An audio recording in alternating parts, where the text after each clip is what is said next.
Yes. Hey, greetings programs, it's BC, it's Alloy 7, and today I'm going to give you my video review for Final Fantasy X HD Remaster. This is not going to include Final Fantasy X-2 as part of the HD Remaster. I'm going to break it up into two separate videos today, focusing on just Final Fantasy X HD Remaster. You know I like to start these videos off with the bottom line up front or the bluff, so let's jump right in. Final Fantasy X HD Remaster puts a fresh coat of paint on one of the better stories and combat systems in the Final Fantasy series. However, unless you truly love linear story-driven role-playing games with high random encounter rates, you may be suited to skip over this classic tale of love conquers all. You guys also know that I like to break these videos down into gamer categories that allow you all to understand how you may react to the game based on your playstyle preferences. First up, we have the bookworms category. In this edition of Final Fantasy, you play as Tidus, or Tidus if you prefer, a young star athlete living resentfully in his father's shadow. That is, until a great disaster strikes his hometown of Zanarkand and whisks him away 10,000 years to an unfamiliar world dealing with the same problem. That problem is called sin, and Tidus's rescuers eventually recruit him to fight it at their side. The most interesting part of Final Fantasy X story for me is that it's narrated by Tidus, the main character. I really enjoyed the juxtaposition of his immaturity in the Tidus that you're playing, contrasted against his future narrator self. It makes for very engaging character development and storytelling. Final Fantasy X showcases the characters I like most from the franchise as a whole. Tidus is infamous for being obnoxiously annoying and corny, but I think that's more related to the writing of the dialogue than it is his persona in general. Overall, Final Fantasy X is a memorable ride with one of the better endings I've seen in my many years playing role-playing games. Next, we have the strategist category. Final Fantasy fans often laud Final Fantasy X's combat as the best in the series. While I feel that honor should be reserved for Final Fantasy XII, I would easily put Final Fantasy X in the number 2 slot or even possibly in the number 3 slot behind Final Fantasy XIII. Combat is fluid, fast-paced, and highly intuitive. The ability to rotate players in and out of battle is absolute buttercream, which is a term I made up for awesome. I imagine the ability to shift paradigms in Final Fantasy XIII was a concept born out of Final Fantasy X's robust combat design. Very few RPGs have made me feel like a hardcore tactician without forcing me into tedious battle scenarios where I need to micromanage items, armor augmentations, and time special moves. Final Fantasy X should be a strategist's dream come true if you like your battles straightforward and intuitive.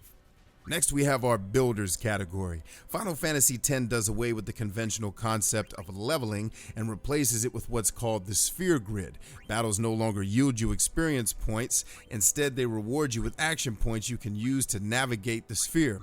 Battles will also reward you with magic, power, speed, and ability spheres you can use to quote-unquote purchase stat boosts and abilities. I personally think the sphere grid was genius. Here, I'm not grinding just to get enough XP to level up and be force-fed some random upgrade to my general stats. Now I'm in full control over how my characters progress. With this HD release, I also have the option to use the quote-unquote expert sphere grid, which takes the training wheels off and allows us to build our characters exactly to our liking versus forcing us down the archetypal paths predetermined for each party member. Next up, we have our explorers category. For years, explorers like me have lamented the linearity that Final Fantasy X brought to the table.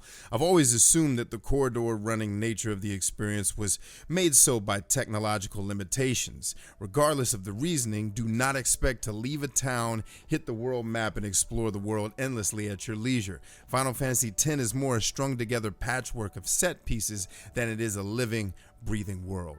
Next, we have our audiophiles and visualists category. Although the graphical improvements were not as severe as I had anticipated, it was really surprising to see how nice a game this old could look with only minor updates. It's really a testament to how well it was developed back in the early 2000s. The soundtrack is also just as beautiful as you remember, with some slight tweaks that I could have lived without on some of my more favorite songs, but still very gorgeous. Next, we have our achievers category.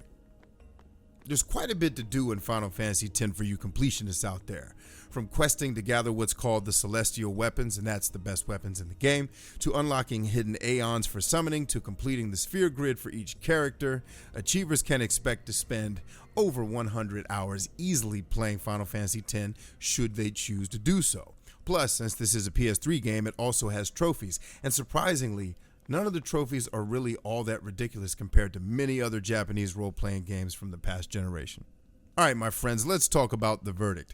Final Fantasy X was a great game for its time. Technology held it back from the slightly more open adventures found in older Final Fantasy games, but the story, characters, solid combat, and unique leveling system made it worth a play. However, unless you're just dying to play a slightly prettier version of a game you've probably already finished, it's really not worth playing again. Some of the old mechanics like random encounters and save points worked in tandem to bore me to the point where I didn't even really feel like finishing Final Fantasy X for the second time. And here's the bottom line.